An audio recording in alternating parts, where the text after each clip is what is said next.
بيبدأ الانمي بتاعنا مع بطلنا سور واللي بيخلص كل اعماله المنزليه بنفسه، لان عمته كايدي اللي ساكن معاها مشغوله بتسليم الشغل اللي عليها. وبنعرف ان سور طالب في الثانويه وابوه مش عايش معاه لانه بيسافر كتير بسبب وظيفته، واللي هو مستكشف بيلف حوالين العالم، فبالتالي طول الوقت مشغول ومش موجود. وفي يوم من الايام بيجي له طرد باسمه، فبينده على كايدي علشان تفتح الباب، بس كالعاده بتبقى مشغوله ومش بترد عليه. فبيروح هو علشان يستلمه، وبيتفاجئ لما بيلاقي طرد عملاق وبيعرف ان هو من ابوه. والصدمه الاكبر بقى لما بيلاقي تابوت ومعاه رساله ضخمه ابوه بيقول له فيها ان هو حاليا في مصر، وبعت له الهديه ديت واللي هي عباره عن مومياء ظريفه جدا، وبيقول له ان هو اكيد هيحبه وعايزه يعيش معاه ويبقى صاحبه. بيقول بقى بطلنا ان ده مش طبيعي لاي حد، بس بالنسبه لابوه الهدايا الغريبه اللي بيبعتها على طول فده يعتبر عادي. بيبقى الواد خايف يفتح التابوت وبيتخيل الموميا وشكلها المرعب، لكن فجاه باب التابوت بيتحرك واخيرا الموميا بيظهر، بس على عكس المتوقع بيكون كائن صغير وشكله لطيف جدا، وده في حد ذاته اللي بيخلي سوري يخاف اكتر. وبالرغم بقى من شكله لطيف وباين ان هو مستحيل يأذيه، بس سور بيحاول يبعد عنه بقدر الامكان لانه مش واثق في ابوه الحاجات اللي بيبعتها. وبيرجعه تاني للتابوت وبيقفل عليه، وبيكرر ان هو يرجعه لمصر تاني، بس بياخد باله ان في ميه بتتسرب تحت التابوت واللي بتطلع دموع الموميا، فبيشيله وبينظف المكان وبيبقى عايز يرجعه تاني، بس هو بيجري عليهم مش بيكون عايز يرجع، وبيعمل له حركات غريبه كده بيعرض بيها على سور ان هو يفضل هنا ويعمل شغل البيت. بيقول له سور ان ده مستحيل بسبب حجمه الصغير، بس هو بيفضل مصر، فبيضطر يخليه يجرب، وزي ما في المتوقع مش بيقدر يشيل اصغر الحاجات حتى. وعلى الرغم من فشله بيفضل لازق في سور علشان ما يرجعهوش تاني. فبيروح بعدها سور علشان يقرا بعض التعليمات عن الموميا، وبيفتح يدور في الكتب المصريه القديمه، ولما الموميا بيحس ان هو عايز يرجعه بيبدا يعيط، وفي اللحظه ديت بيصعب عليه، فبيقرر ان هو هيخليه معاه وخلاص، وبيكون هيختار له اسم، بس بيقطع كلامه من الكلب بتاع سور واللي اسمه بوتشي. فبيقوم سور علشان يطمن عليه، وده اللي بيخلي الموميا يحس بالغيره وهو شايف سور بيعامل الكلب كويس، فبيحاول يقلد صوت الكلب علشان يشد انتباهه، وبيجري عليه ويمسك في ظهره ومش عايز يسيبه، وبيقلد صوت الكلب تاني، وبيفضلوا الاثنين يحاربوا في بعض، الموميا والكلب، وده اللي بيخلي سور يزعلهم هما الاثنين علشان يسكتوا. وبيقرر بعدها يختار اسم للموميا وبيسميه ميكو. ميكو بقى بيفرح جدا بالاسم بتاعه وبيفهم ان هو خلاص وافق يخليه يفضل معاه. بيروح بعدها سور علشان يخليه يشرب، بس مش بيعرف لان الكوبايه بتبقى كبيره عليه، فبيخليه يشرب من غطا الازازه. وبيشوفه بعدها بيراقب الكلب وهو بياكل، فبيفكر ازاي هياكله، وبيطلع كل الاكل اللي في الثلاجه وبيجربه معاه واحده واحده، وفي الاخر مش بيرضى ياكل غير التفاح والمكرونه، مش عارف ايه العلاقه بس هو كده. وبيكون بقى عايز يجيب له ملوخيه علشان مصري ويمكن يعني ياكلها. ما هو موميا بقى بيجي الليل وبيشوف سور وهو نايم على الكلب بكل هدوء، وبيكون مبسوط بصاحبه الجديد اللي انضم ليه. تاني يوم في المدرسه بيحكي سور لصاحبه تازكي ان ابوه جاب له هديه وطلعت موميا صغيره وظريفه، فبيتفاجئ الواد كده من اللي بيسمعه وبيقول له ازاي هتتعامل مع الموضوع عادي كده، فبيطلب منه سور يجي معاه علشان يشوفه. وفعلا بعد المدرسه بيروحوا هما الاثنين على بيت سور بعد ما جابوا اكل لميكو، بس اول ما بيدخلوا بيلاقوا الموميا مش بيتحرك، فبيقلق عليه وبيروح يجيب له ميه علشان يشربه، وفعلا بيقوم بعدها وكأن مفيش حاجه. تاسكي بقى بيتفاجئ ان حاجه زي ديت عايشه اصلا، وبيقول في باله انه عايز يشرحه علشان يعرف اللي جواه، وميكو بقى بيحس بنيته الخبيثه فبيبعد عنه فورا. بيمشي بعدها تاسكي وبيجي الليل وسور بياخد ميكو علشان يحميه، وبيلاحظ كده ان هو بيعوم على وش الميه، بس بعدها بيتخض لما بيلاقي جسمه بيمتص الميه وبقى منفوش ومش بيكون عارف يعمل ايه. المهم بيجي تاني يوم وبنشوف سور مع تاسكي في المدرسه، وتاسكي بيديله الدفتر بتاعه علشان ينقل منه الواجب بتاع الانجليزي، لان سور بيسقط كل مره، وبيعرفوا ان هو هيجي له يذاكر معاه النهارده علشان الامتحان اللي جاي. فبيروح بطلنا البيت وبيتفاجئ لما بيلاقي ميكو مش بيتحرك، عنده جفاف زي امبارح، وفورا بيروح يجيب له ميه علشان يشرب، وبيساله اذا كان بيشرب ميه وهو مش موجود، فبيرد ميكو ان هو بيشرب، وده اللي بيخلي سور يستغرب سبب الجفاف اللي بيجي له، بس مش بيشغل باله كتير وبيروح علشان يجهز العشاء. وبيشوف ميكو بقى وهو بيحاول يشيل السكينه علشان يساعده في الطبخ، بس بتكون تقيله عليه. انت بتعمل ايه يا عم انت؟ بتجيله فكره بقى وبيعملوا سكينه صغيره على قده باستخدام قطر صغير، وفعلا بتنجح، وميكو بيبدا يقطع الخضار الصغير، وهو شغال قطعه من الخضار بتقع، فبيروح علشان يجيبها، بس هو كمان بيقع وراها وبيكون هيخبط في الارض، بس بطلنا في اخر لحظه بيلحقه، ونتيجه لكده وشه بيتخبط في الحيطه، فبيعتذر له ميكو لانه ما كانش يقصد وكان بس عايز يجيب الخضار اللي وقع، بس سور بيعرفه ان مفيش مشكله، وده اللي بيخليه يحبه اكتر. بعدها بطلنا بيسيب الاكل يستوي وبيروح علشان يعمل الواجب بتاعه، وميكو بيحب يساعده بس بيبادر الدفتر بتاع تاسكي. سور بقى بتجيله فكره علشان ما يزعلهوش وبيعمل له كتاب صور صغير على قده، بس بعدها بيجي تاسكي وبيزعق له لما بيلاقيه مشغول ولسه ما خلصش الواجب اللي عليه، فبيهديه بطلنا وبيروح علشان يجيب له حاجه ياكلها، وميكو بيكون خايف لانه هيفضل لوحده مع تاسكي، وبيتخيل يعني ان هو عايز ياكله. على الناحيه الثانيه بيكون تاسكي عايز يقرب منه، فبيغريه بالاكل وبيبتسم له، وده بيخلي ميكو يثق فيه، ولما بيروح علشان يدوق الاكل تاسكي بيمسكه وبيقول له اخيرا مسكتك، بيحاول ان هو يشوف بدايه القماش اللي عليه علشان يعرف ايه اللي جواه، بس في اللحظه ديت بيجي سور وبيتعصب عليه وبيعرفه ان القماش ده يعتبر هو جلد جلد ميكو وما ينفعش يعمل كده تاني. تاسكي بقى بيخاف منه وبيعتذر وبيقول له ان هو ما كانش قصده، الفضول بس هو اللي غلبه. بعدها سور بيديله اكل من بتاع الكلاب علشان يخليه يقرب من ميكو لانه بيحبه، وفعلا الخطه بتنجح وميكو مش بيبقى خايف من تاسكي اخيرا. بعدها سور بيحكي له عن موضوع الجفاف بتاع الموميا وبيفكر ان هو لازم ياخد المدرسه معاه لان الموضوع اتكرر كذا مره، وده اللي بيخلي تاسكي يتصدم وبيحاول يخليه يتراجع عن قراره، بس سور بيفضل مصر. وفعلا تاني يوم بياخده معاه المدرسه وبيخبيه في الشنطه بتاعته. بعد الفصل بيقفوا هما الثلاثه وسور بيخلي ميكو يوعده انه مش هيخلي حد يعرف ان هو موجود ابدا، ولو حد شافه يعمل نفسه مجرد دميه مش بتتحرك، وبيعرض عليه تاسكي يحطه في الديسك بتاعه بدل الشنطه يعني، وده هيكون احسن. لما بقى بيروحوا الفصل بياخدوا ميكو علشان يحطوه في الديسك، بس في اللحظه ديت بيعطس وبيطلع صوت. واحده زميلتهم من الفصل اسمها تيغو بتاخد بالها وبتساله اذا كان ديت اللعبه بتاعته، بس سور وتاسكي بيتصدموا لما بتسالهم اذا كانت اللعبه بتقدر تعطس، فبيحاول سور يخبي الموضوع وبيقول ان هو اللي عطس لانه عنده برد، وبتكون تيغو عايزه تلعب مع ميكو فبيعرض عليها سور ان هو يعمل لها موميا زيه. وبعد الفصل فعلا بيقدر يخيط 3 لعب شبه ميكو، وبيكون تاسكي مصدوم من الموهبه والسرعه بتاعته، بس بتقطع كلامهم تيغو اللي بتيجي وبتبقى مبسوطه لما بتشوف اللعبه بتاعتها وبتاخد واحده وتطلع على طول. ولكن بعدها سور وتاسكي بيكتشفوا انها خدت ميكو الاصلي، وشهم بيجيب الوان وبيتحركوا فورا علشان يلحقوها قبل ما تكتشف الحقيقه، بس جرس الحصه بيرن وبتطلع حصه الرياضه. تيغو بتحط ميكو مع الهدوم بتاعتها في غرفه تغيير الملابس بتاعت البنات، وبيكون ميكو خايف لانه لوحده، بس في اللحظه ديت بيشوف فتحه تحت الحيطه وبيفكر ان هو لو عدى منها اكيد هيلاقي سور وتاسكي، فبيروح يدخل فيها ولكن بيلاقي حيطه قدامه فبيطلع عليها، والمشكله انها بتدخله في مكيف الهواء وبيتصدم لما بيلاقي فار قدامه، فبيبدا الفار يجري وراه وميكو بيهرب منه. على الناحيه الثانيه بتبدا حصه الرياضه عند سور وتاسكي وبياخدوا بالهم من الشنطه بتاعت تيغو فبيفكروا ان ميكو فيها، وسور بقى بيقرر ان هو يخلص كل التمارين بسرعه علشان يروح لتيغو ويسالها، واول لما المدرب بيديلهم الاشاره بيجري بسرعه جدا وفعلا بيخلص. لما بيروح لتيغو بيسالها عن اللي في شنطتها بيتفاجئ لما بتطلع فوطه، بيقلق اكتر على ميكو وبيروح يدور عليه في كل مكان. في نفس اللحظه الموميا لسه بيجري من الفار اللي جاي وراه، وسور بيحس ان في حاجه في الشجره وفعلا بيطلع ميكو والفار. تاسكي بقى بسرعه بالفوطه بتاعته بيقدر يمسك الفار ويبعده عن ميكو، والسور بيبقى فرحان جدا لانه بخير وما حصلوش حاجه. بنشوف بعدها في الفصل تيغو وهي بتعتذر منه لانها ضيعت اللعبه اللي هو اداها لها، بس سور بيقول لها مفيش مشكله، بيدي لها لعبه ميكو المزيفه وبيعرفوا ان هو لقاها في الممر فبتشكره وبتبقى فرحانه بيها جدا.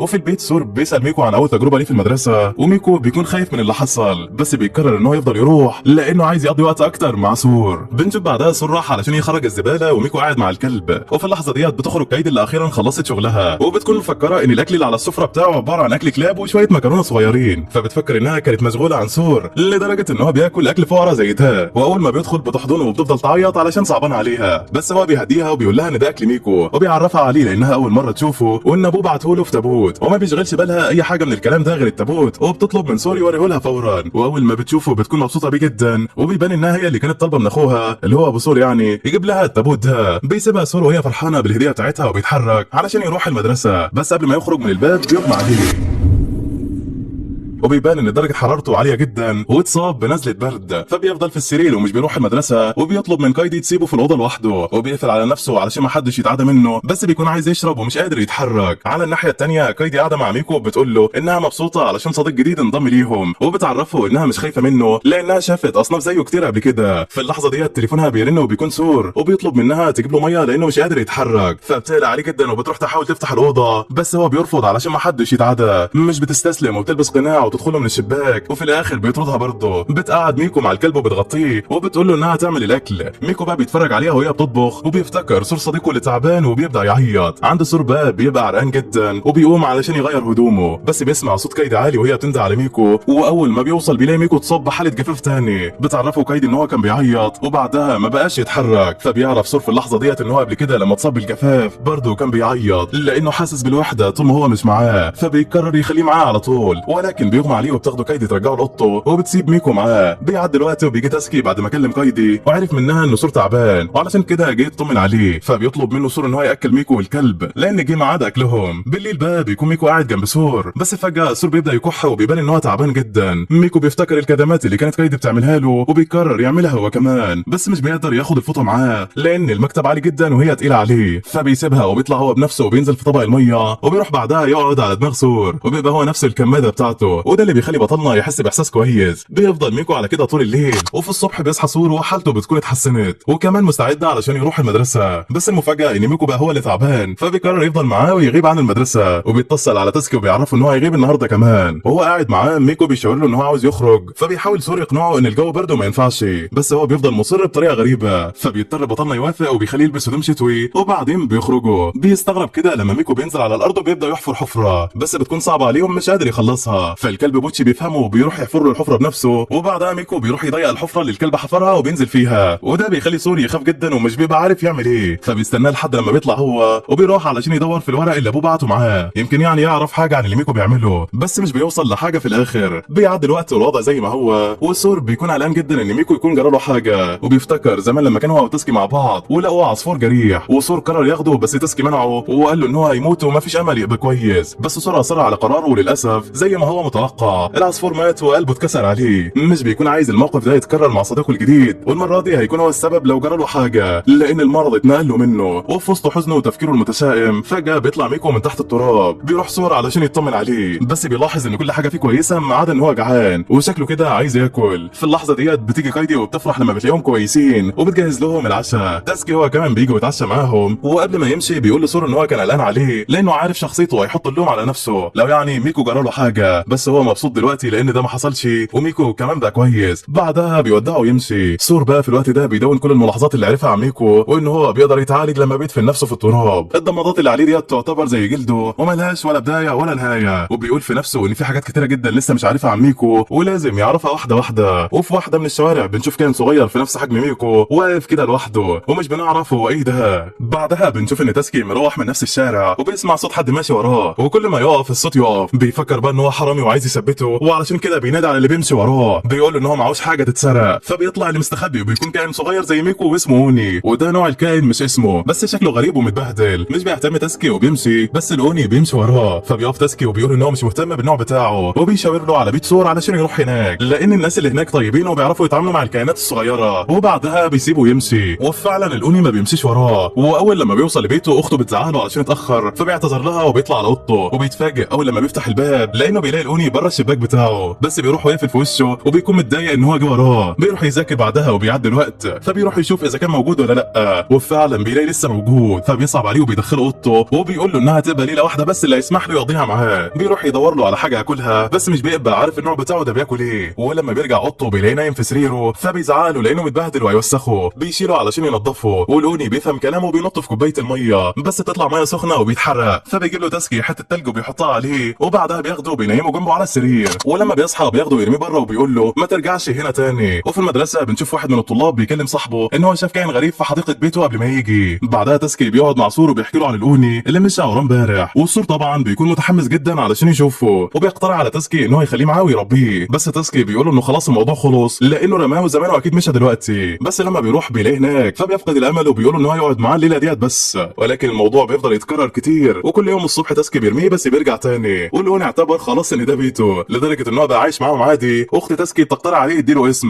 بس هو مش بيرد عليها. بيكون بعدها بقى مع سور وبيحكي له عن اللي حصل، فبطلنا بيقترح عليه ان هو يجيبه لبيته علشان يلعب شويه مع ميكو. وبالليل بقى تاسكي بيبص على الاوني وبيفتكر ذكرياته وهو صغير، واول مره شاف واحد من الكائنات الروحيه، وكان ده اول لما اتعرف على سور. وطبعا الكائنات ديت مش بيظهروا لكل البشر، بس من ساعتها بدا تاسكي يشوفهم لحد ما في يوم من الايام شاف اوني على شكل تنين، وكان باين عليه ان هو مجروح ومتصاب، فقرر ياخده معاه. في اللحظه ديت بقى بيبان عليه الحزن بس مش بنعرف ليه. بيعدي الوقت وفي يوم من الايام بيرجع تاسكي من المدرسه وبيلاقي الاوني متضايق وماسك لعبه ميكو بيرميها بعيد، مش بيفهم هو عايز ايه، فبياخده لسور وميكو، وده بيكون اول لقاء ما بين الاثنين. ميكو والاوني بيقعدوا قدام بعض من غير ما حد يتحرك، بس فجاه ميكو بيبدا يجري وراه، ولما بيلمسه بيجي الدور على الاوني وبيجري هو ورا ميكو، وبيكونوا بقى عمالين يلعبوا مع بعض. سور بيتفرج عليهم وهو مبسوط، وانا وانت اكيد يا صديقي مبسوطين. بيقترح على تاسكي ان هو يديله اسم، فبيبدا يقول شويه اسماء بس بتكون وحشه لدرجه ان الاوني نفسه بيتضايق منها، لحد ما بيوصل لاسم كوني فبيعجبه وبيوافق عليه، وبيروحوا بعدها يعملوا اكل، وتاسكي بيتفرج على كوني وهو شغال ولسه مش مقتنع من جواه ان هو عايز يخليه موجود معاه. وبعد ما بيخلصوا قعدتهم بيجي الليل وبياخدوا علشان يروحوا، بس قبل ما يمشي بيدوا لسور ورقه علشان يعرفوا ايه الاكل المناسب لكوني لانه مش عارف، فبيضحك سور وبيفهم ان هو عاوز يخليه معاه على الرغم ان هو مبين العكس. ولما بيروح تاسكي بيتفرج على كوني وهو نايم وبيفتكر ذكرياته مع التنين الصغير زمان، وان بسبب جهله ما قدرش ينقذه وعرضه للخطر، ومن يومها وهو حاسس انه المسؤول عن اللي حصل وخايف لو قابل كوني معاه يتكرر نفس اللي حصل زمان. كمان. بس في الاخر وبسبب اصرار كوني ان هو ما يسيبش البيت بياخد تاسكي خطوه لقدام وبيوافق اخيرا ان هو يخليه معاه. المهم بعدها بنشوفهم وهم في المدرسه وواحد صاحبهم اسمه شيزوكي بيعمل في تاسكي مقلب وبيحط سحليه لعبه على الديسك بتاعه، بس المقلب مش بينجح وتاسكي بيقفشه. في اللحظه ديت بيلاحظ سور ان ميكو مركز جامد مع السحليه ومنبهر بيها. بيجي سوسكي بقى وبيديله سحليه لعبه هو كمان علشان يلعب بيها، فبيديها لميكو بيبقى مبسوط جدا بيها وبيقعد يلعب بيها في الفسحه بيلفها بالمناديل بتاعته. وهم مروحين بقى تاسكي بيسال سور عن السبب اللي بيخليه يجيب ميكو كل يوم المدرسه مع انه عدى شهرين، فبيقول له ان ميكو بيحس بالوحده في البيت وهو حاليا بيفكر ان هو يدربه ازاي يقعد لوحده من غيره. بعدها بيساله اذا كان ناوي يجيب كوني مع المدرسه، فبيقول له تاسكي ان هو مجنون وفي اول يوم هيجيبوا فيها يتفضحوا كلهم. ولما بيروحوا البيت سور بيدور على كايدي اللي مش بيسمع صوتها، بس بيتفاجئ لما بيلاقيها نايمه في التابوت اللي ابوه بعته. بيسيبها ترتاح وبيقفل عليها تاني لانه عارف انها بتتعب في شغلها. بيروح بعدها علشان ينفذ خطته وبيقول لميكو ان هو هيخرج شويه ويجي، ولو قدر يفضل لوحده من غير ما يعيط هيحكي له قصه قبل النوم. على الناحيه الثانيه بنشوف تيغو زميلتهم اللي بتروح بيتها بس مش بتلاقي امها موجوده وبتكون خرجت علشان تشتري شويه طلبات. بتطلع تيغو اوضتها بس تتفاجئ لما بتلاقي سحليه ضخمه قدامها. بتكون اكتر حاجه بتخاف منها هي السحالي، هي مش سحليه ولكن كان روحي على شكل تنين صغير. بس تيجو مش بتبقى عارفه كده ومن صدمتها بتقف مكانها من غير ما تتحرك. اول لما بتستوعب الوضع بتبدا تصرخ وبتقع على الارض. التنين مش عارف يعمل ايه فبيجيب لها اللعبه بتاعتها علشان يهديها، بس هي بتخاف اكتر وبتجري وطبعا هو زي العبيط بيجري وراها. لما بقى بتلاقي جاي طاير وراها بترمي عليه اي حاجه في ايديها، بتكون مفكره انها خلصت منه بس بتلاقيه واقف جنبها ولا كأن حاجه حصلت. في نفس الوقت بيكون سور بيتمشى في الشارع وبيوصل قدام بيت تيغو وبيلاقيها بتجري عليه مره واحده وهي بتعيط. بيحاول يهديها علشان يفهم منها اللي بيحصل، فبتقول له ان في سحليه ضخمه جوه بتطلب منه يساعدها. بيوافق سور على كلامها بس اول لما بيدخل بيتصدم من المنظر اللي هو شايفه لان البيت كله مقلوب على بعضه، فبيخاف من تيغو مش من السحليه بسبب قوتها اللي قدرت بيها تدمر البيت بالشكل ده. بيدور في الادراج وفعلا بيلاقيها وبيقول لها ان ده تنين مش سحليه، بس هي برضه بتكون مرعوبه وبتجري بعيد. والتنين بيكلم سور بلغه الاشاره وبيحاول يشرح له ان هو كان قلقان عليها لانها وقعت من فوق السلم وجرحت رجليها. سور بقى بيروح يكلم تيغو ويشرح لها الموضوع وهي بتفتكر فعلا ان هو ما جاش وراها غير لما وقعت، وكمان في اوضتها ما حاولش يأذيها. البنت بقى بتهدى وبتعتذر منه لانها فهمته غلط. بيجي التنين وبيقدم لها ورده وده اللي بيخليها تاخده بالحضن وبتبقى زعلانه انها كانت هتأذيه. بعدها بياخدها سور لبيته وهم في الطريق بيعرفها ان الكائنات ديت اسمها الكائنات الروحيه. هو كمان عنده واحد في البيت واخدها معاه علشان يوريه لها وبيعرفها ان هو كلم تاسكي علشان يجي هو كمان. فبتساله تيغو اذا كانوا اصدقاء بره المدرسه هو وتاسكي، فبيرد سور انهم اصدقاء من ايام الحضانه وطول حياته كان لوحده، بس تاسكي هو الوحيد اللي كان معاه ولحد دلوقتي هو صديقه المفضل. وبيقول لها ان هو باين عليه ان هو بارد من بره بس هو طيب جدا. بيوصلوا بعدها بيت سور واول لما ميكو بيحس ان هو وصل بيجري عليه بس بيتصدم اول لما بيشوف تيغو وكمان التنين اللي معاها. بيبدا يعيط. سور بقى بيروح يهديه وبيمدحه ان هو قدر يقعد لوحده في غيابه. تيغو بقى بتكون متفاجئه لانها كانت فاكره ان ميكو مجرد لعبه اطفال، فبيشرح لها سور السبب اللي خلاه يعمل كده لانه مش عايز ناس كتيره تعرف ان الكائنات ديت موجوده لان ده هيعرضهم للخطر وممكن الناس يبداوا يصطادوهم، وعلشان كده هم بقدر الامكان بيحاولوا يخفوا وجودهم عن البشر. بيقطع كلامهم صوت الجرس وبيكون تاسكي هو اللي وصل. سور بيقوم يستقبله وبيكون عايز يغمي له عينيه علشان يوريه المفاجاه الجديده بس تاسكي بيرفض. في اللحظه ديت بتدخل تيغو والتنين واول لما تاسكي بيشوفه بيفتكر ذكرياته مع التنين القديم بيبدا يعيط. بيقعدوا هم الثلاثه بعد كده وبيفكروا في الحاجه اللي التنانين هتاكلها، وتيغو بتقدم له انواع كتيره من الاكل بس هو بيرفضها كلها لحد ما في الاخر اخيرا بياكل حاجه شبه فول كده. بتسمع كايدو صوتهم من جوه وبتفوق من نومها، ولما بتخرج وبتشوف سور قاعد مع اصحابه بتفرح جدا. بتقعد معاهم وبتتعرف على تيغو صاحبتهم الجديده وكمان الضيوف الجداد كوني والتنين اللي لسه لحد دلوقتي ملوش اسم. فتيغو بقى بتقرر تختار له اسم جديد واللي هو ساو، وده بما انه خلاص هيقعد معاها من هنا ورايح.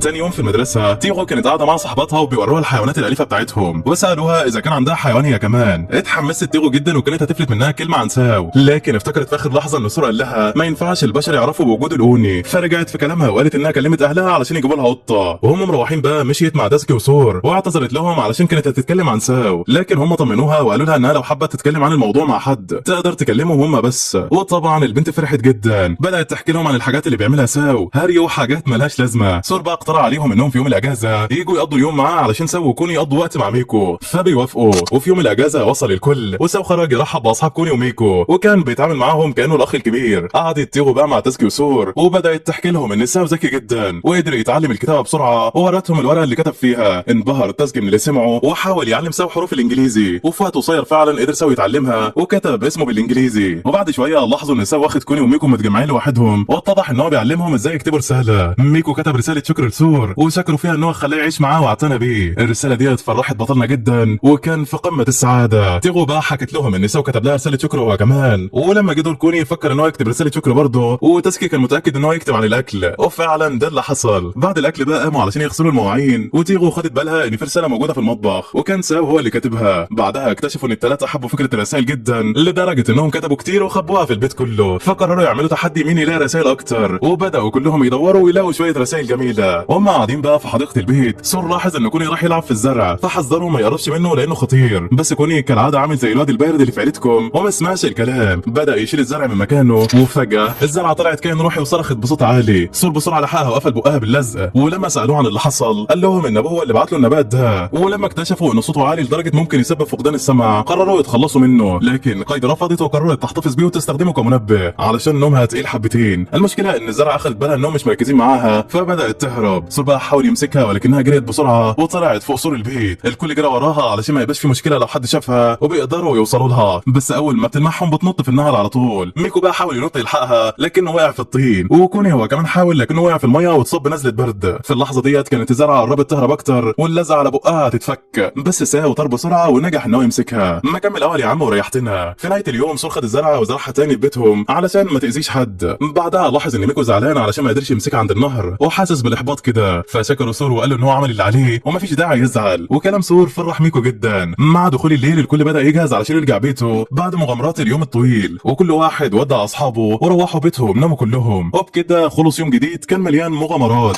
بعدها بنشوف واحد من زمايل سور في المدرسه واللي اسمه شيكي بيحلم ان هو في مكان غريب مليان اسود وكائنات شكلها مرعب بتقرب منه، بيحاول يهرب بس في كتله من السواد بتكتفه، الوحوش بتقرب منه. في اللحظه ديت بيقوم مخضوض من النوم وبيبقى في الفصل وبيبان عليه تعب وبياخد باله من نظره الطلاب ليه، فبيطلع من الفصل فورا. وهو ماشي في الممر سور بيخبط فيه فبيعتذر، لكن فجاه شيكي بيقع عليه من التعب. في نفس الوقت على سطح تاسكي وتيغو بيكونوا مستنيينه ومستغربين ان هو متاخر، بس فجاه بيدخل عليهم وهو شايل شيكي على ظهره، وبعد ما بيرقدوا على المخده بيعرفهم ان هو حاول يوديه للممرضه بس هو ممنوع يدخل لسبب ما، وكل اللي عملوه انهم ادوا له مخده وغطا يتغطى بيه، فملهاش حل غير ان هو يجيبه معاه. يعني بيفتكر تاسكي كلام واحد من صحابه ان في طالب غريب في الفصل اللي جنبهم عامل مشكله في مكتب الممرضه فتمنع ان هو يدخل، وهو بيعرف ان شيكي هو المقصود. بياخدوا بالهم بقى ان هو بيعاني في النوم وبيبان عليه ان هو بيحلم بكوابيس، بس فجاه بيقوم وبيهجم على تيغو وهو مش في وعيه، لكن سور بيلحقها في اخر لحظه. ولما شيكي بيفوق بيستغرب من المكان اللي هو فيه وبيزعق لهم وبيقول لهم يبعدوا عنه. بيتضايق تاسكي من افعاله وبيقوم علشان يزعق له ولكن سور بيهديه. شيكي بيمشي على طول. بعد الحصص بقى ما بتخلص سور بيروح يدور على الفصل بتاع شيكي وفعلا بيوصل له، لكن شيكي بيصده وبيقول له يبعد عنه. سور بيقول له يا عم انا كنت جاي بس علشان اديلك دمادات تعالج بيها جرح ايدك لانها اتعورت، وبيعرض عليه انهم يمشوا مع بعض في طريقهم للبيت. شيكي بيستغرب من افعال سور كده بس مش بيرفض طلبه. بيمشوا مع بعض فعلا وهما في الطريق الولد بيحكي قصته وهي انه عايش لوحده علشان ابوه مطردوه من البيت لان افعاله بتبقى عدائيه لما بيتحرك وهو نايم وبيكسر كل حاجه قدامه، وبيعرفه كمان ان هو ما بيحلمش غير بكوابيس وحياته كده من ساعه ما كان في ابتدائي. سور بقى بيسمع الكلام وبيصعب عليه فبيطلب منه ان هو يروح معاه لبيته، وفعلا بيروح لهناك بس بيتفاجئ لما بيلاقي البيت كله مليان تمايم حمايه واللي هو لازم مكتوب عليه كلام غريب فاكرينه بيمنع السحر والاذى. يعني سور بقى بيعرفه انها مضره وبيشيلها وبينظف البيت كله. بعدها سور بيديله ورقه مرسوم عليها كائن غريب اسمه الباكي وبيقول له يحطه تحت المخده وان الكائن ده يظهر وياكل الكوابيس. وطبعا بطلنا بيضحك وهو بيقول كده لانها مجرد خرافه الاهالي كانوا بيضحكوا بيها على اولادهم، لكنه بيعملها كوسيله انها ممكن تحسن من نفسيته. وشيكي بياخد الورقه فعلا وبيشكره. بالليل بقى الواد بيحط الورقه تحت المخده زي ما سور قال له وبيفكر قد ايه سور شخص طيب ولازم يعتذر له هو واصحابه بكره على اللي عمله. بيحس بالنعاس بقى وبينام، لكن فجاه بيصحى على حاجه غريبه، بيشوف دخان بيلف حواليه وبيلاقي الكائن اللي في الصوره ظهر وبيبلع الدخان. شيكي بيفتكر ان هو بيسحب روحه فبيخاف جدا وبيرن على سور فورا، واول ما سور بيوصل وبيشوف الكائن بيتحمس جدا وبيقول ان ده كائن روحي اسمه الباكي. بياخده يلعب معاه وبيخلي شيكي كمان يلعب معاه علشان يكسر حاجز الخوف اللي عنده. بيتفاجئ سور بقى لما بيعرف ان ديت اول مره شيكي يشوف الكائنات ديت، وبعدها بيوري له ميكو. تاني يوم في المدرسه بقى سور كان قاعد مع تيغو وتاسكي بس بيبقى عايز ينام علشان فضل صاحي طول الليل، ولما بيسالوه عن السبب بيحكي لهم اللي حصل وبياخدهم علشان يشوفوا شيكي، لكن بيلاقوه ما حضرش النهارده فبيقرروا يسالوه لما يجي، ولكن تاني يوم مش بيجي برضه. الموضوع بيتكرر ل3 ايام ورا بعض. في اليوم الرابع شيكي بيظهر اخيرا لكنه متغير تماما، نظره التعب اختفت من على وشه وبيعرف سور ان هو نايم بقاله 3 ايام وما صحيش غير النهارده، وتقريبا ديت اول مره ينام من غير ما يحلم بكوابيس. بعدها بيروح يعتذر لتيغو علشان كان هيضربه وهو نايم، بس هي بتقبل اعتذاره، بتقول له انها عرفت حالته من سور وبتعرض عليه يتغدوا مع بعض، وطبعا الواد بيوافق وبيتغدوا سوا. بعد الغداء بيروحوا مع بعض البيت سور وبيتعرفوا على بقيه الكائنات اللي عنده. بيقترحوا عليه يختار اسم الباكي فبيختار اسماء في البدايه وحشه لكن في الاخر بيستقر على اسم موكو. شيكي بقى بيكون مبسوط جدا وهو قاعد معاهم وبيقضوا الوقت مع بعض. سور بقى بيروح بيروح ياخد صور للكائنات الصغيره، وبيعرفوا ان هو بيسجل ملاحظات علشان ميكو، وبيقترح بعدها عليهم يعملوا نفس الحاجه. ثاني يوم بقى سور وشيكي بيتقابلوا على باب المدرسه، وقبل ما يروح للفصل شيكي بيعرف سور ان هو هيروح يعتذر للمعلمين والممرضه والناس يعني اللي اذاهم قبل كده. بيشكروا بقى لانه بفضله حاجات كتيره في حياته اتغيرت، وكمان الدنيا معاه بقت احسن. سور بقى بيبتسم وبيقول له ان هو مش لازم يشكره لانهم اصدقاء، والاصدقاء ما بينهمش الحاجات ديت، وبعدها كل واحد بيتوجه لطريقه.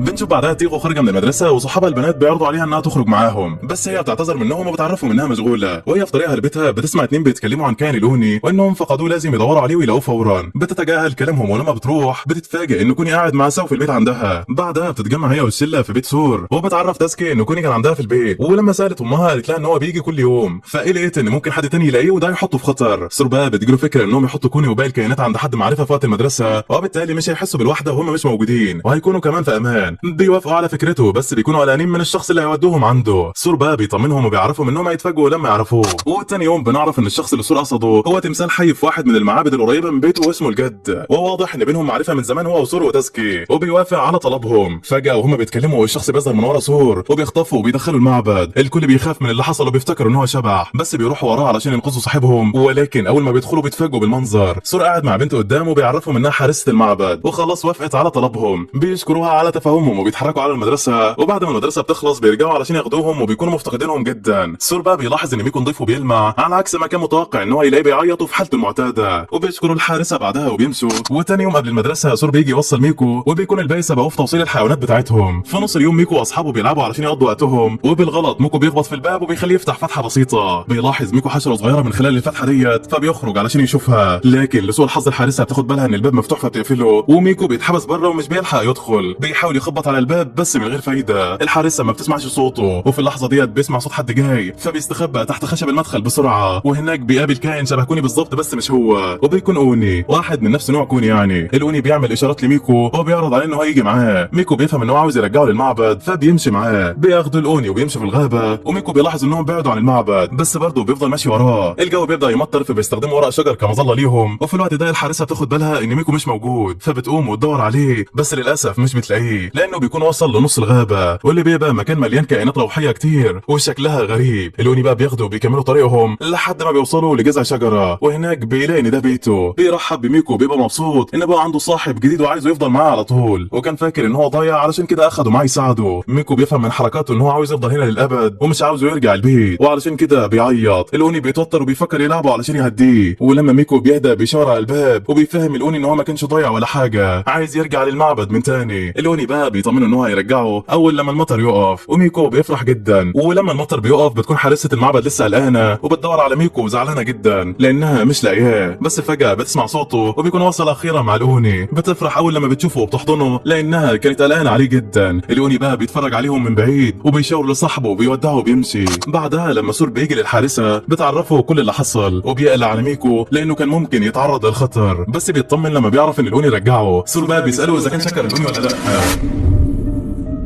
بالليل بقى بنشوف الاوني وهو ماشي في الغابه ورايح ناحيه المعبد، وتحت المدخل بيلاقي ورقه فبياخدها. الورقه ديت مرسوم عليها صورته هو وميكو، وبعتها له كرساله شكر على مساعدته، وبيكون فرحان بيها جدا لدرجه ان هو بيعلقها في بيته. بتعدي الايام وبنروح بعدها لبيت تاسكي، واخته بتيجي وبتشتكي له من كوني لانه اكل الكعكه بتاعتها، ودي المره التاسعه اللي يعمل فيها كده. بتبقى زعلانه جدا لان الكعكه ديت جايه لها من سور وطعمها حلو جدا. بيهديها تاسكي وبيعرفها ان هو هيكلم كوني في الموضوع ده. بيروح بعدها وبيزعق له على عملته، بس كوني كالعاده زي الواد البارد اللي في عيلتكم بيبين له ان هو مش مهتم بكلامه. بيتعصب تاسكي وبيقول له ان هو لو ما سمعش الكلام هو مش هيعتني بيه، ولو عمل مشاكل تاني يبقى يخرج من البيت احسن. في اللحظه ديت بيفتكر كوني ذكريات من الماضي بتاعه وفي ناس حواليه بيأذوه، بس برضه بيبين ان هو مش مهتم بكلام تاسكي. تاني يوم بيصحى تاسكي من النوم بس بيتفاجئ لما بيلاقي كون مش موجود والشباك مفتوح. بيفكر بقى ان هو خرج يصيع زي كل مره وهيرجع على طول. مش بيهتم كتير وبيروح للمدرسه، وهناك صحابه بيسالوا لي ما جابش كوني النهارده للمعبد، فبيقول لهم ان هو خرج لوحده وعقبال ما يروح البيت هيكون رجع اكيد. ولكن لما بيروح بيلاقي اخته قدامه بتكون عامله وجبه لكوني، بس بتعرف تاسكي ان هو ما نزلش النهارده خالص زي ما هي متعوده. وفعلا لما تاسكي بيطلع علشان يشوفه في الاوضه مش بيلاقيه، وبيفتكر اذا كان مشى بجد متضايق من كلامه اللي قاله له امبارح. تاني يوم في المدرسه بيلاحظ سور ان تاسكي مش طبيعي، وبيكون باين عليه التعب الشديد لانه ما نامش طول الليل وكان بيدور على كوني. ولما سور بيعرف بيقول ان هو لازم يدور عليه بسرعه، بس بيرد ببرود وبيقول ان هو مش مهتم لانه مشى بارادته. وفي نهايه المدرسه بيجي شيكو وتيغو، وفورا لما بيعرفوا ان كوني مش موجود بيقولوا انهم هيدوروا عليه، بس تاسكي برضه بيمنعهم يدوروا يدوروا عليه، ولكن المره دي سور بيقولوا ان هم يدوروا عليه لانه ممكن يكون ضايع ومحتاج مساعدتهم. فبيتضايق تاسكي من كلامه وبيسيبه يمشي. في اللحظه ديت بيفتكر ذكرياته لما كان طفل ولقى التنين الصغير، وبيشوف واحده من المرات وهو بيهرب مع التنين من واحد ماسك عصايه. بيفوقوا كلام واحد من زمايله اللي بيقول له ان هو سد الباب. فجاه بيبدا يجري وبيقول ان هو لازم يمنعهم يدوروا على كوني. وفي طريقه وهو بيجري بيفتكر الحادثه المؤلمه اللي حصلت له زمان. بيقول في نفسه ان هو من البدايه كان عايز كوني يمشي بس ما كانش ينفع يطرده. هو ارتاح لما مشى لوحده، بس بيكون باين قوي ان هو بيكذب على نفسه. بيبدا يعيط لانه حي كان قلقان على كوني. في الوقت ده بيجي له سور بالصدفه اللي بيدور هو كمان، ولكن وهم بيتكلموا سور بياخد باله من كوني على سقف واحد من البيوت. فبيبداوا يجروا وراه بس هو بيهرب بسرعه مش طبيعيه. بينفصل هو وتاسكي في نص الطريق، واللي بينده بصوت عالي على كوني علشان يرجع، بس مفيش فايده. وعند سور بيقدر يوصل لكوني بس بيتفاجئ ان هو مش هو طلع واحد غيره من نفس النوع. بنرجع لتاسكي بقى وهو في واحد من الاماكن بياخد باله من حاجه. بيطلع ان كوني طول الوقت ده كان محشور في واحده من الفتحات وما كانش هربان ولا حاجه، ولما بيطلعه بيبقى مرتاح جدا ان هو بخير. في نفس اللحظه بيوصل بطلنا وبيعرفهم انهم كانوا بيجروا ورا كوني مزيف. تيغو وشيكو بيوصلوا هم كمان وبيقولوا انهم لقوا البنطلون بتاع كوني في النهر. كانوا مفكرين ان هو خلاص غرق، بس بيرتاحوا لما بيشوفوه قدامهم لسه عايش وبخير. وكمان كان بيجيب ورده علشان يديها لاخت تاسكي لانه زعلها. بيروحوا بعدها بقى علشان يطمنوا الجماعه اللي في المعبد، وبيجهز كل واحد منهم علشان يروح لبيته. وهم ماشيين بيبدا تاسكي يكلم كوني وبيقول له انه عاوز يقول له على حاجتين. الحاجه الاولى ان هو بيعتذر له لانه زعله الليله اللي فاتت، بس برضه بيعرفه ان اللي عمله غلط، ما ينفعش ياكل اكل مش بتاعه. الحاجه الثانيه بيحكي له القصه اللي حصلت له، وانه زمان قابل تنين صغير كان بيحاول يهرب من الصيادين. هو حاول يساعده بس انتهى بالوضع ان هو حطه في خطر، وعلشان كده من البدايه ما كانش عايز يحط كوني في خطر وعايزه يمشي. بس بعد اللي عاشوا مع بعض هو عاوزه يفضل معاه على طول، ولو في وقت من الاوقات احتاج مساعدته او كان في خطر هو هيكون جنبه. كوني بقى بيتاثر جدا لما بيفتكر معامله الناس ليه زمان، وانه كان عايز مجرد ايد تحضنه. بيبدا يعيط، والاول مره بتنزل دموع الواد البارد اللي من العيله، وتحس ان هو صعبان عليك كده وبتحبه جدا.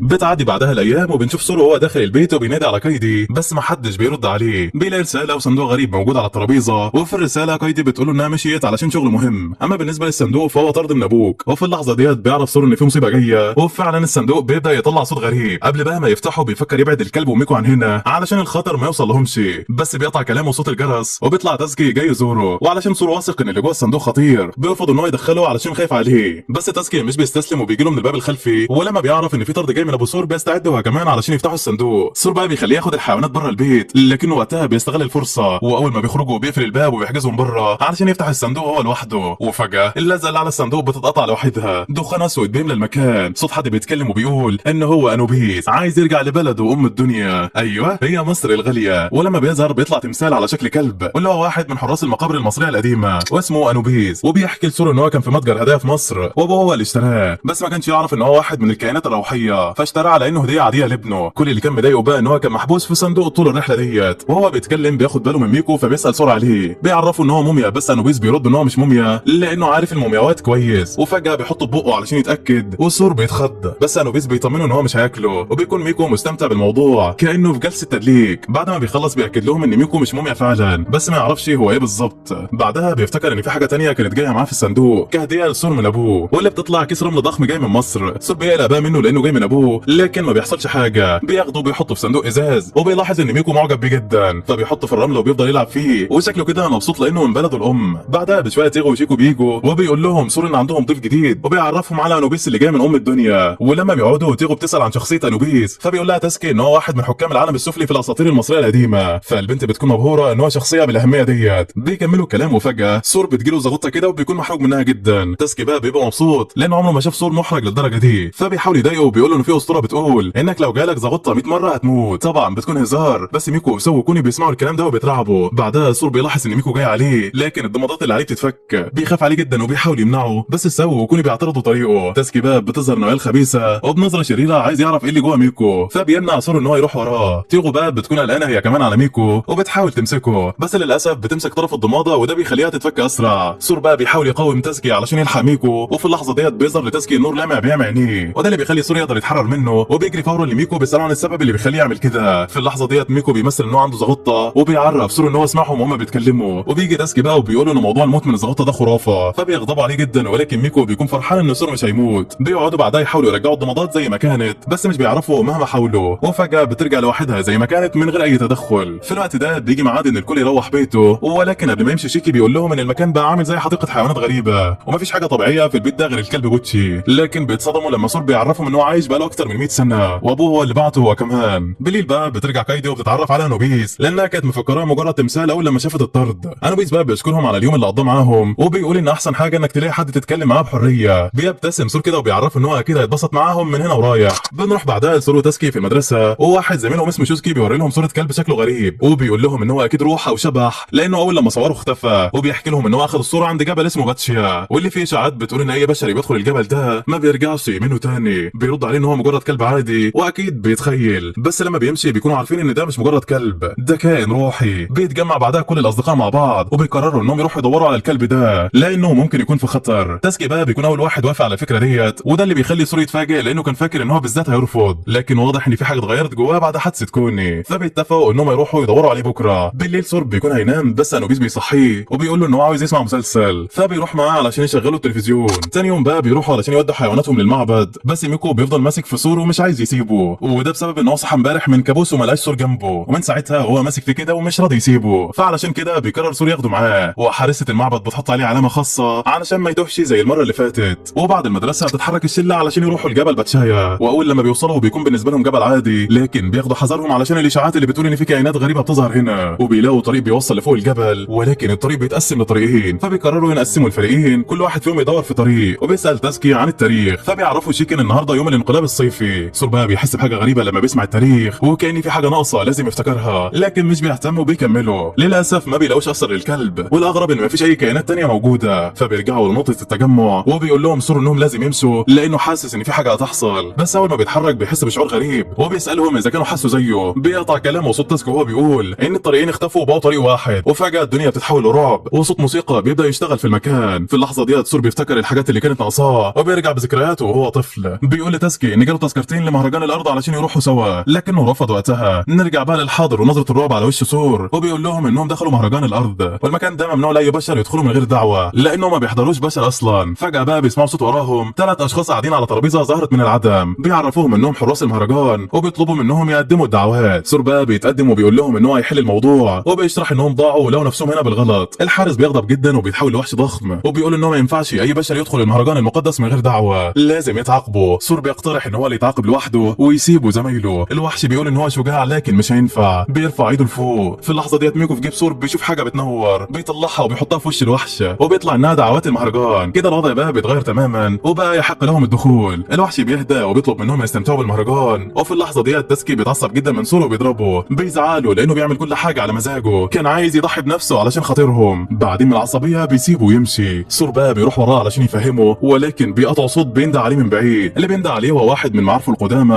اسمه يامادا، واللي بيرحب بيه وبيبان ان يامادا هو اللي اداله التذاكر وهو صغير. بعدها بقى بيجي شيكو وتيغو، وسور بيعرف يامادا انهم جايين يدوروا على كلب جريح، ويامادا بيقول لهم انهم يقصدوا قوي، وبيحكي ان كان في كلبين اخوات، ولما شافهم البشر قوي ضحى بنفسه علشان اخوه يهرب، فاتصاب ولكنه قدر ينجو في الاخر. بيروحوا بعدها بقى علشان يطمنوا على الكلبين، لكن بيلاقوهم بيتخانقوا. سور وتاسكي بيقرروا يرجعوهم لبعض، فكل واحد بيروح ورا واحد فيهم. سور بيوصل لقاوي وبيلاقيه بيعيط، وبيهديه وبيقول له ان صاحبه اتخانق معاه علشان مصلحته، وفي نفس الوقت تاسكي بيوصل للتاني وبيقول له ان صاحبه ضحى بنفسه علشانه لانه بيحبه. اللحظه ديت الكلبين بقى بيتصالحوا، وفي نفس الوقت سور وتاسكي بيرجعوا يتصالحوا هما كمان. بره المهرجان بقى عند الحراس بيجي واحد من البشر وبيقدم تذكره مزوره، وبيعرفوا على طول ان هو صياد. بنرجع لتاسكي اللي بيحكي لسور ان زمان حصلت حاجه لكنه خباها عنه لانه كان خايف ينفصلوا، خصوصا لو الكائنات الروحيه اللي سور مهتم بيها اتعرضت للخطر. سور بقى بيرد ان هو كان مجهز نفسه من البدايه لرحيل تاسكي، لانه مؤمن ان الصداقه مش دايمه، وانك لازم تبقى مستعد لان اي حد يدخل حياتك هيجي عليه الوقت ويخرج منها. لكن بيقول كده بصوت فيه حزن لانه شايف تاسكي مش مجرد صديق بل اخ واكتر من اخ. حتى تاسكي بقى بيرد بقوه وبيقول ان هو مستحيل يسيبه، هيفضل دايما موجود علشان يعتمد عليه في اي وقت.